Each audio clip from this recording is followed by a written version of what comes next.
August of 2014, I almost lost my wife. This was the final year of my training before getting my doctorate in clinical psychology, what's called the pre-doctoral internship. And my wife, Joelle, and I had moved into this little tiny apartment in San Diego, California. And not only was it tiny, but it was so dark. It was like a cave. Sometimes we had to go outside to tell if it was light or dark out. That's how bad it was. I didn't realize, though, at the time that darkness was going to be a theme for the year. My wife, Joelle, has always had some difficulties with anxiety and depression. But the circumstances of our life at this point made it more difficult. We were isolated from the place that we had called home and our support network. And add to that, I could not be there for her as much as I'd like because I was busy being overworked and underpaid, as all doctoral interns are. And this created a scenario where she was having panic attacks more frequently, and they were becoming more severe. But she had been in to see the therapist and the doctor trying to figure it out. And it was at one of these sessions, it was an emergency therapist session after a particularly alarming panic attack, that Joelle revealed she had thoughts of suicide. She had thought about just wanting to stop fighting, taking a bunch of pills, going to sleep, and letting it go away. I remember the scenario pretty vividly. The therapist sitting over here, calmly excusing herself to use the phone, call in her supervisor. They consulted for a moment, talked to Joelle and I, and then the supervisor calmly explaining she was going to be held on a 5150, which is an involuntary hold for psychiatric reasons. In other words, she was going away to a mental hospital for a few days. Now, this wasn't the crazy scenario that you see in the movies, no kicking and screaming and all of that, but it was Joelle sitting here with silent tears running down her face, nodding, and my hand on her shoulder, gripping tighter and tighter as if there was some way I could anchor her there and stop all this from happening. But there wasn't, and she did go away for a few days. Now, the hospitalization process was not like the movies, but the hospital itself kind of was. We did not get the best hospital in the area. And even as a mental health professional, when I visited her, it was shocking to me that there were people screaming in the hallways. There was one person who wouldn't stop harassing us because they were convinced that Joelle was a member of the SWAT team planted there to kill everybody. And she told me she wasn't getting a lot of sleep because it seemed like every few minutes they were shining lights in her eyes to make sure she was still there. So I have no room to complain here. But this period of time was also really hard for me. I spent a lot of time sitting in our little cave alone by myself, just thinking. And overwhelmingly, I felt like a failure. And there's a part of that I think is normal. I think it's understandable to feel like a failure as a husband, as a spouse, when your partner ends up in a mental institution. But there was something else there too. There was this deeper sort of failure that was murky and gross under the surface. And it took me a while to put my fingers on why. Driving it was the sense that Joelle shouldn't have been there, that something went wrong along the way. Because she had books and resources, she had been in therapy, but for some reason the point wasn't sticking, and she wasn't able to apply it. And I came to realize as I thought about it, that sense of failure under the surface was actually on behalf of the mental health field that I represented. I thought we had failed her by letting this happen. And I think I was right. I think that we did fail her. Because you see, language comes at a cost. And the cost of the language that my field was using came at the cost of Joelle's attention and ability to relate to what they were saying. It didn't work. It didn't hit the mark. And so she was somebody so strong and so resilient, feeling weak and helpless. And that didn't sit well with me. Now, after a few days, she was allowed to come back home. And we spent a lot of time talking about this, just going over what had happened and how to move forward. And during one of these talks, I reached over and grabbed one of her books. This was basically the industry standard workbook for anxiety. Not for professionals like me, but for people like her who are actively contending with these symptoms. So I flip open to a random page and read a paragraph, and I had to say to her, "Sweetheart, I have no idea what the hell this is trying to say." Like, here I was about to get my PhD in this stuff. So I could only imagine that for somebody who's exhausted from dealing with these symptoms day in and day out, it must be so demotivating to work up the courage and energy and then get smacked in the face by such complicated language. And it was in that moment with that frustration that I realized the reason we had failed her as a field. Because we were guilty of something that I've come to call pedantic obfuscation. I know that's a mouthful. We can also call it PO for short. But let me explain what it means. So pedantic just refers to being overly obsessed with the details, the terminology, the particulars of something. You might have had a professor or a boss who was too pedantic and put you to sleep as they drone on and on and on about something. Obfuscation refers to obscuring something, making it unclear. It could even mean to bewilder someone. So putting those together, pedantic obfuscation, PO, this term that I kind of just made up on my own, refers to that thing that people do that just grinds my gears, where they use jargon and unnecessarily complicated language and leave you feeling exhausted and unable to actually relate to what they're saying. When you don't consider the cost of your language, you run the risk of alienating people. You separate them from the point that you're trying to make, whether that be in print or in a face-to-face conversation. And since as mental health providers, we were just POing all over the place, this made the scenario where Joelle and probably countless others had a hard time connecting to the resources designed to help, which pissed me off. I mean, at this point in the scenario, I'm getting worked up about this after reading that paragraph. And I say something to the effect of, man, when they write misattribution of interoceptive cues for anxiety, basically they're trying to say that sometimes your brain's an asshole. That sometimes you have this like little heart flutter or a pain here or there, and instead of sitting back, analyzing it, and thinking, maybe this is normal, let's wait it out and see, your brain says, that feels like anxiety, I think. You know what? Let's have a panic attack, just in case. I told her the whole book could probably be condensed down into under 100 pages if they really wanted to. So she looked at me and said, Robert, you could write that. Since she's always right, I did. And a month later, I released my first book.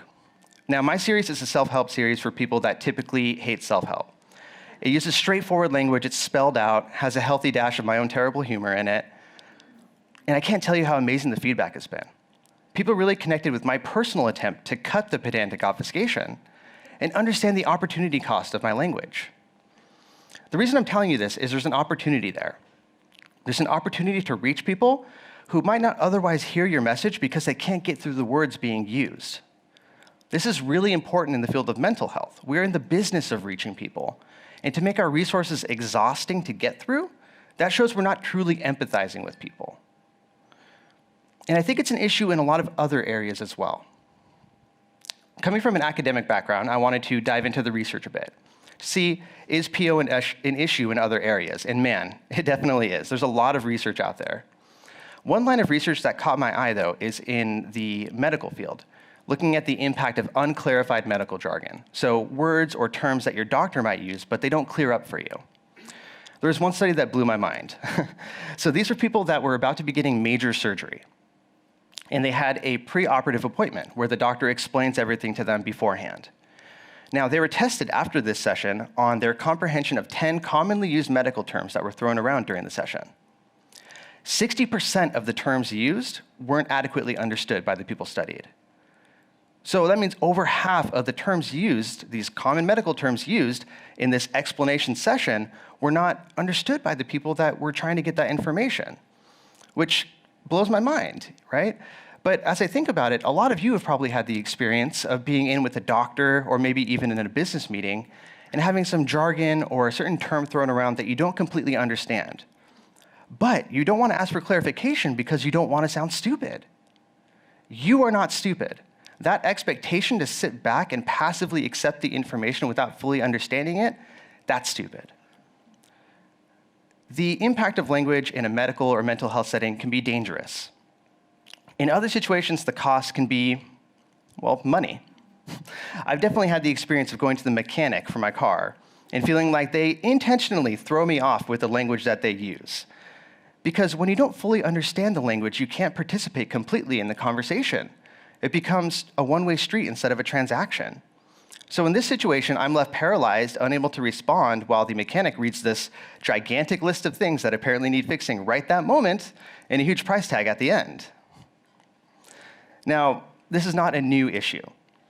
Every field of science, information technology, news, politics, even sports, these are all fields that have had pedantic obfuscation as an issue for a while. Albert Einstein has even weighed in on the topic. He has a quote that says, "If you can't explain something simply, you do not understand it well enough." I could not agree more. I see reliance on jargon and unnecessarily complicated explanations as the easy answer. It's actually safer than keeping things straightforward because it allows you to keep people at arm's length. It allows you to avoid those people that might otherwise call you out on any misunderstandings that you have. But I don't think we should settle for that.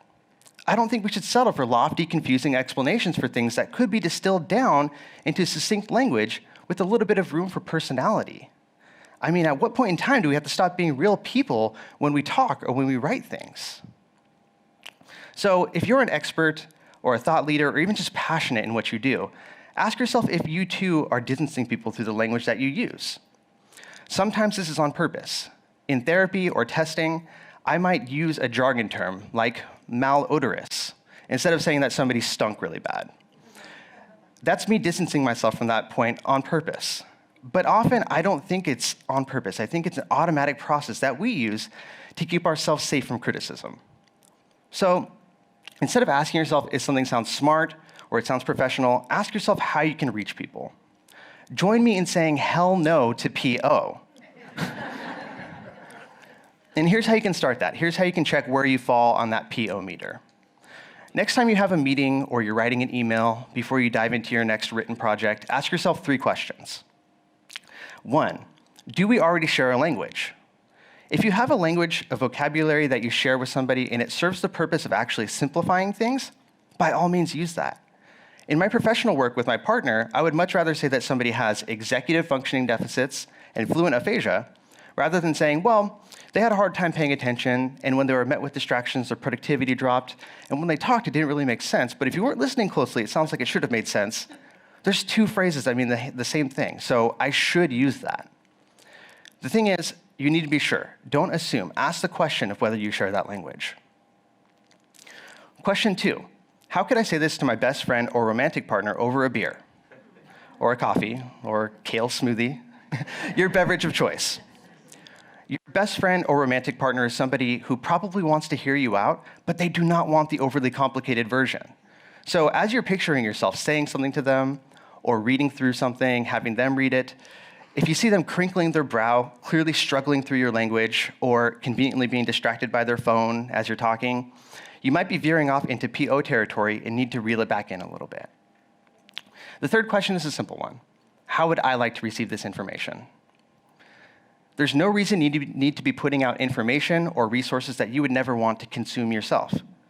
There's no reason you should be saying things that you would be bored to death by or that you would be confused by. So just flip the script and imagine that you're on the receiving end. How would you like to hear it? As I said before, I think there's an opportunity here. Some really interesting things can happen when we start to say no to PO and understand the cost of our language. For one, the bar can raise. So as thought leaders and experts are pressured to distill their ideas down into relatable language, they're going to have to be on their game. Just like that Einstein quote implied, you have to understand something better in order to simplify it. So that's going to be good for everybody. And as that standard changes, people on the receiving end of information will actually be empowered because they'll be allowed to ask questions and get clarification, really understanding what's going on rather than having that one-way street. Most importantly, you can reach people. Every day there's someone out there just like my wife Joelle who's going through the worst year ever. And they're desperate for that piece of information that's just so relatable and clear that it can help them pull things back together. And you can be that voice. So please, consider the cost of your language. Avoid pedantic obfuscation where you can. Focus on reaching people, and you can truly make a difference. Thank you.